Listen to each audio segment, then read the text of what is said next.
Главные события понедельника, 11 декабря, в материалах наших корреспондентов. Это итоги дня. В студии Петр Васильев. Здравствуйте. Вот основные темы выпуска. Ледовую переправу Хатас-Павловск открыли в Якутии. Движение разрешено для автомобилей массой не более 3 тонн. С наступлением холодов повышается риск обморожения и переохлаждения. Что делать, чтобы избежать визита в больницу, расскажут наши корреспонденты. В Ленском районе прошли выборы нового главы. Им стал Александр Черепанов. За него проголосовали 35,2% избирателей. Современная и традиционная одежда, аксессуары из ров, дуги и бисера, сувениры из кости и рога. В Якутске открылась выставка КМНС. Родные тропы в телекиноформате. В Москве открыли национальный телекинофорум Якутию. В нем представляет лента «Потапов док».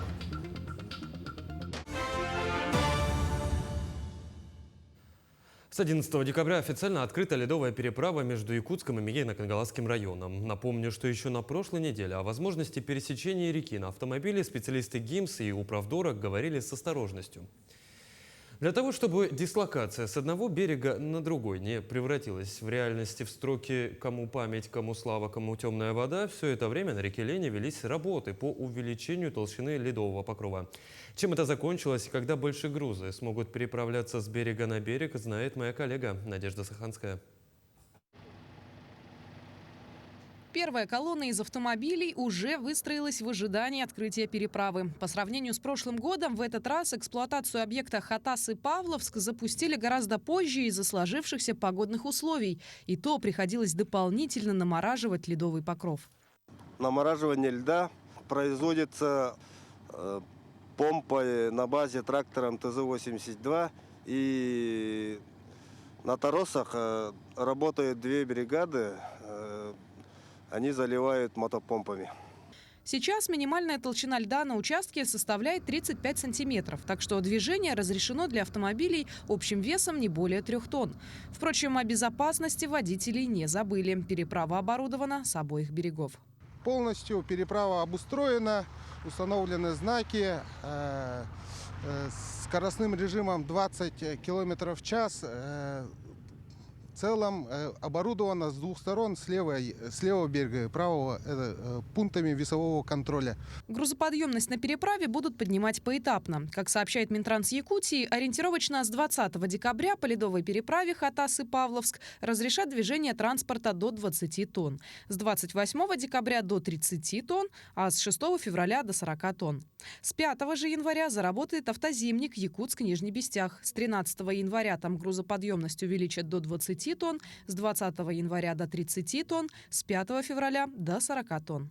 Для того, чтобы инстинкт самосохранения был выше желания оказаться на том берегу, Управлением автодорог республики организована на берегах реки Лены круглосуточная работа пунктов весового контроля и видеофиксация.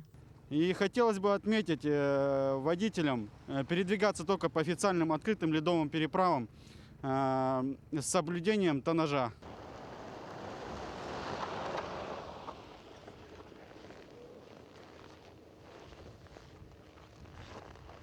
И после всех необходимых процедур и проверок автомобили начинают свое движение по только что открывшейся переправе. Максимальная толщина льда по направлению Хатас-Павловск со временем должна составить 80 сантиметров. Надежда Саханская, Алексей Степанов, Павел Пахомов. Хатасы. В Якутии увеличилось количество пациентов с обморожениями. Так, только в Якутске госпитализированы более 30 человек. Что делать при обморожении, что категорически запрещено и, самое главное, как оказать первую помощь, узнала Марфирина Алексеева.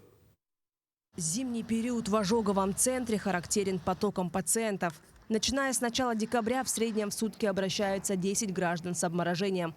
Половина из них с тяжелой степенью обморожения. Они поступают на стационарное лечение. В Республиканском ожоговом центре экстренной медицинской помощи 50 коек. На сегодняшний день пациентов с обморожением и ожогами больше. Приходится располагать больных в коридорах. Первые симптомы обморожения – это бледность кожи, отек и потеря чувствительности. Это также является признаками первой стадии обморожения. Вторая стадия – появление волдырей. К третьей добавляется потемнение кожи. 4-я стадия – отмирание мягких тканей. Первая, вторая степень, если это, скажем так, 1 палец, 2, то, конечно, люди лечатся амбулаторно. поликлиниках. Если это 3-4 степень, то это, конечно, только здесь. Чем глубже отморожение, тем прогноз хуже. Если отморожение 4 степени, то тут уже в любом случае ампутация на различных уровнях. Либо это пальцы, либо, скажем так, выше. Ну и, конечно, все это приводит к инвалидизации людей. Поступил очередной пациент с глубоким обморожением пальцев рук. Первичная обработка ран, как и все последующие привязки, очень болезненны. Поэтому с пациентом работает группа медиков. На протяжении проведения процедуры измеряется давление. Также в таких случаях обязательно применяются обезболивающие препараты. Сейчас его взяли на перевязку, сделали фацетомные разрезы, и из ран у нас серозно отделяемые.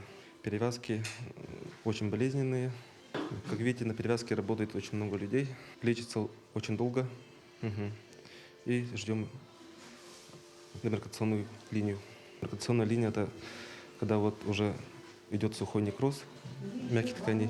Врачи отмечают, что часто сталкиваются с оказанием неправильной первой помощи пострадавшим. Для того, чтобы не усугубить поражение кожного покрова, важны правильные доврачебные действия. Ни в коем случае нельзя растирать замерзшие участки, опускать их в горячую воду или прикладывать снег.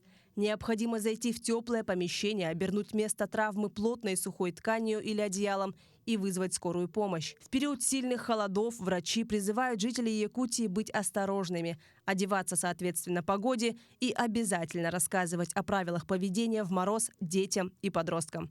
Марфелина Алексеева, Георгий Григорьев, Якутск. Бригада ведущих специалистов научно-практического центра фтизиатрия из Якутска завершает свою работу в Алданском районе. В течение нескольких дней проведен ряд встреч, гости посетили подразделения противотуберкулезной службы района, а также побывали в соцучреждениях. Итоги работы знает Татьяна Вахнина. Оказание организационно-методической и практической помощи коллегам в Алданской ЦРБ. Такой стала главная цель визита ведущих специалистов НПЦ «Фтизиатрия» города Якутска. В течение нескольких дней гости провели ряд встреч, посетили подразделения противотуберкулезной службы в Алдане, в Тамоте и в Нижнем Куранахе, а также побывали в социальных учреждениях. Мы ознакомились с работой по организации раннего выявления и профилактики туберкулеза в медицинских учреждениях Алданского района. В рамках визита гости встретились с главой района. В беседе был обсужден ряд вопросов. Один из них касался отсутствия врачей в некоторых социальных учреждениях стационарного типа. Между тем, среди проживающих немало людей, имеющих хронические заболевания. И сегодня важно задействовать все механизмы по привлечению специалистов на работу в дома-интернаты.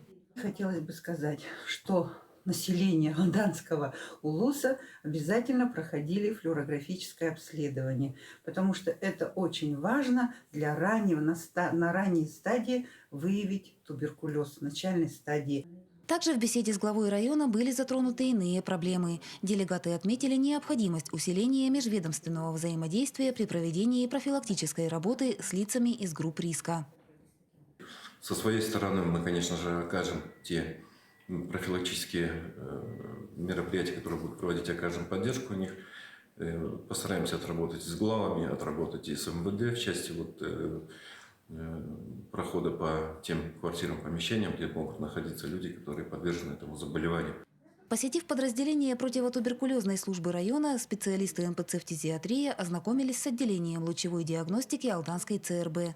С сотрудниками была обсуждена организация деятельности по ранней диагностике туберкулеза и профилактическая работа. Отдельное внимание уделялось лабораторным исследованиям, в частности, методу по Цилю-Нильсену. Очень простой, быстрый, экономный метод по Цилю-Нильсену. В течение часа можно исследовать лабораторию мокроты и сказать, выделяет ли это больной микобактерии. В завершение визита специалисты НПЦ «Фтизиатрия» провели обучающий семинар для медицинских работников. Сотрудникам Алданской ЦРБ был дан ряд рекомендаций. Татьяна Вахнина, Александр Лукин, Алдан. Состоялось очередное 91-е заседание общественно-консультативного круглого стола «Кустук» на тему «История Конституции России. Современный этап нашего поступательного движения». В мероприятии приняли участие с докладами представители юридического и библиотечного сообщества Якутии, а также студенты.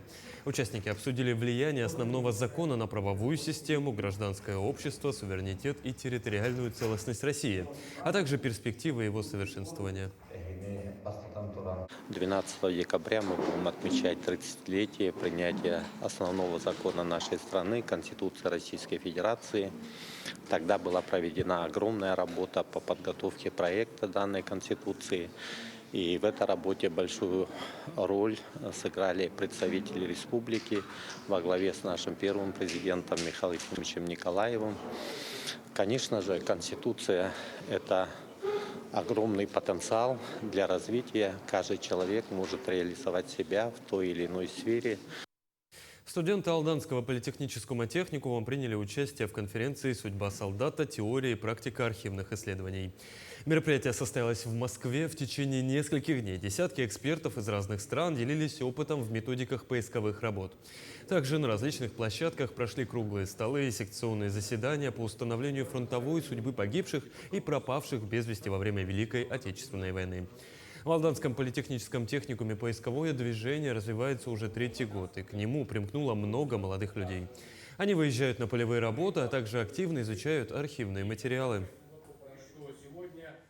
Я решил просто попробовать, так как мне была интересна эта тема, потому что это хорошее дело. Поисковики, они ведь не просто копают кости или что-то такое, они поднимают память о бойцах, которые принимали участие в боевых действиях. И у меня патриотизм, то есть я из-за патриотизма пошел туда. А то, что нужно знать, самое главное и самое начальное – это техника безопасности при работе с инструментами. В Ленском районе выбрали нового главу. Им стал Александр Черепанов. За него проголосовали почти 3500 избирателей. Подробности выборов расскажет Светлана Балеева. Воскресенье стало днем волнительным для всех жителей района. Мы выбирали нового главу. На этот пост претендовали 6 кандидатов. Александр Черепанов, Александр Харунов, Анатолий Макушев, Александр Кокса, также Наталья Коголь. Все они самовыдвиженцы. И кандидат от партии ЛДПР Марина Горохова. Активность на избирательных участках наблюдалась с самого утра. Народ с утра проявил активность. Не было еще и 8 часов. Уже к избирательному участку подошли избиратели. Как всегда, активность избирателей идет волнами. Через полчаса никого нет, буквально через полчаса, вы буквально сами видели, что здесь прямо был такой небольшой ажиотаж. Пришло порядка 20 человек сразу. Прийти и отдать свой голос за достойного кандидата для многих избирателей – гражданский долг. И выполнить его должен каждый житель, который неравнодушен к будущему своего района. Можно сказать, мы творим историю нашего района, нашего города. В марте мы будем творить историю нашего государства.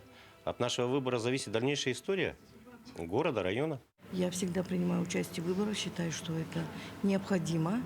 И являюсь постоянным членом.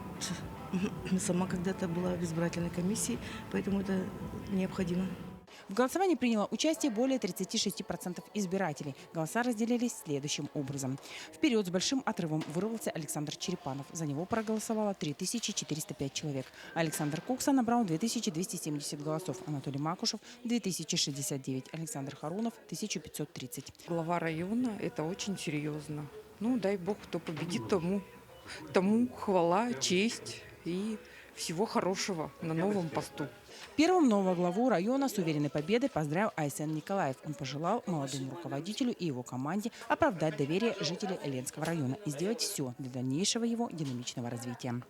В ближайшие 5 лет район будет находиться под руководством Александра Вячеславовича. Напомним, что 6 лет он занимал должность заместителя главы района по инвестиционной и экономической политике. За это время зарекомендовал себя как опытный специалист, знающий свое дело, целеустремленный, честный и переживающий за свой край. На нового главу района жители возлагают большие надежды и уверены, Александр Черепанов оправдает их ожидания. Светлана Балеева, Виталий Андреев, Ленск. Современные ученые уверены, что интеллектуальные игры тренируют память и развивают мышление. И у людей, ими увлекающиеся, есть несколько преимуществ, причем главное из которых – это умение работать в команде. Ведь зачастую такие игры – это командные состязания. На финале чемпионата по интеллектуальным играм Нерюнгринского района побывала наша съемочная группа. Чемпионат по интеллектуальным играм в этом сезоне собрал 7 команд из представителей трудовых коллективов различных предприятий и организаций Нерюнгринского района. Тематика сезона была связана с Годом труда в Якутии и Годом педагога и наставника в России.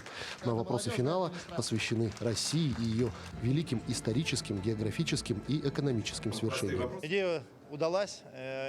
Точно это не блин комом. Однозначно для себя понимаю, что такие мероприятия должны проводиться и далее, и поиметь такой очень серьезный, богатый опыт в проведении. Здесь нет слабых команд, разрыв команд минимален.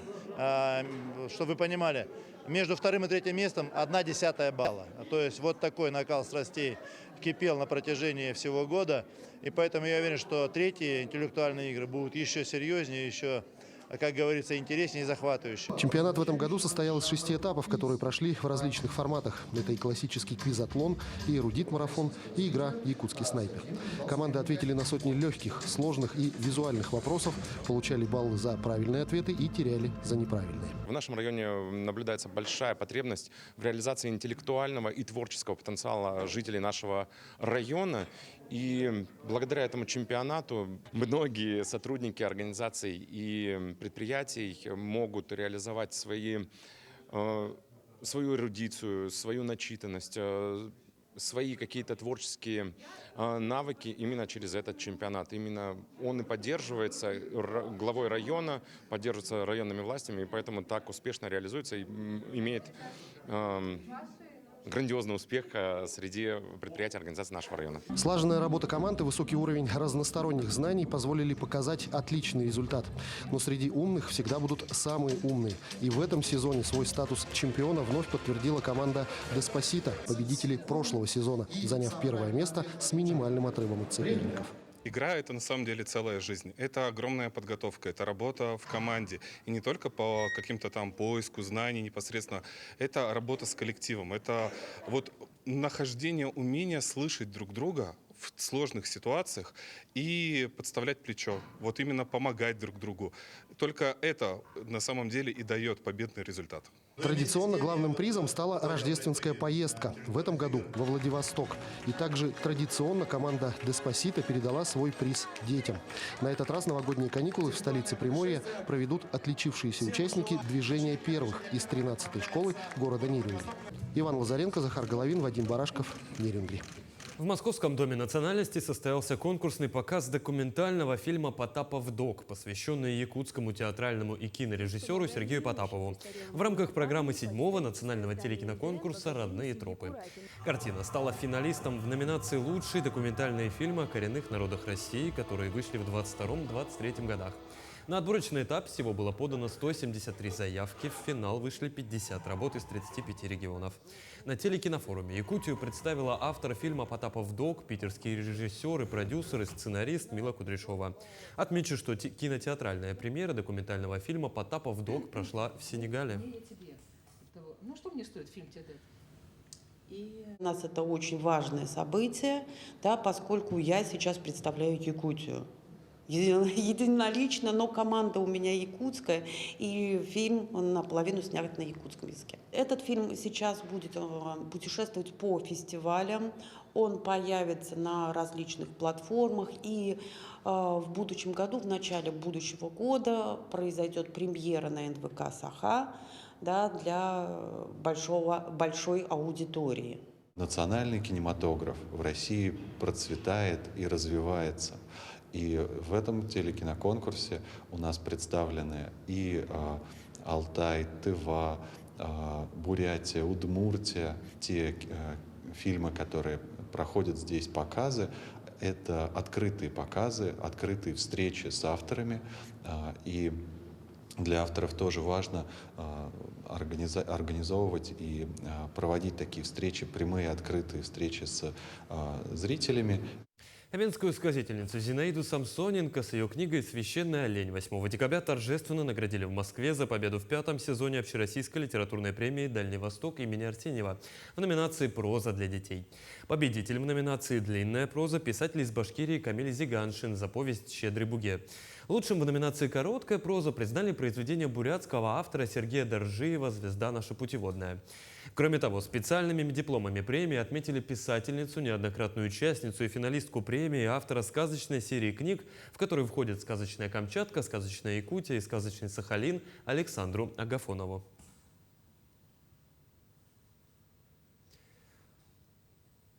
Современная традиционная одежда, аксессуары из ровдуги и бисера, сувениры из кости и рога – все это представлено на выставке мастеров коренных малочисленных народов Севера.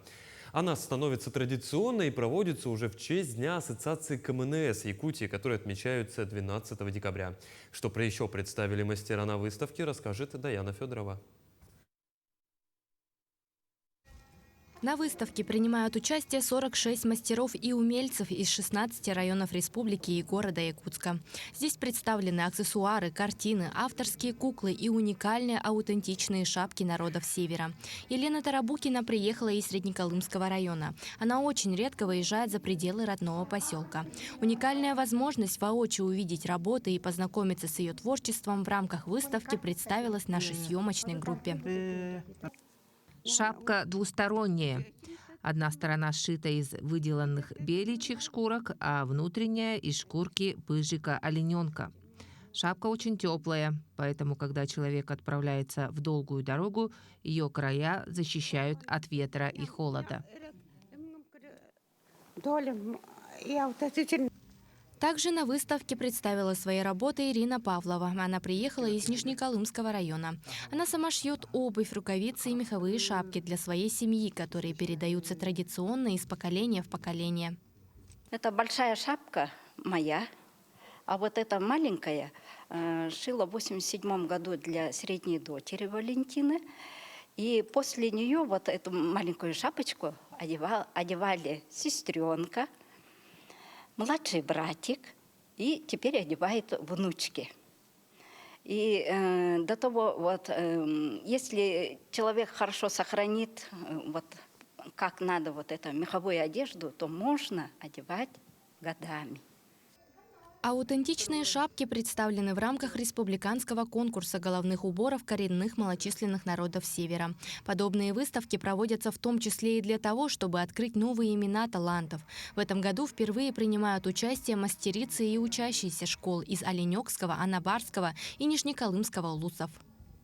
Такие мероприятия нужны, чтобы мы могли показать, что наши народы умеют делать, мастерицы наши, и чтобы показать традиционное и современное, потому что все-таки молодежь у нас более современная тоже любит, развивается и применяет вот эти все этнические традиционные узоры в своих современных одеждах и так далее. Но это очень отрадно.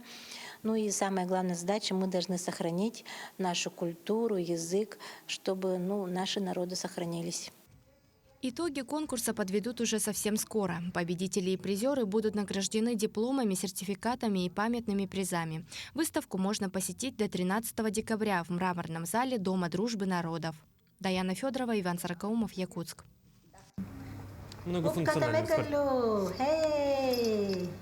Всех ждем.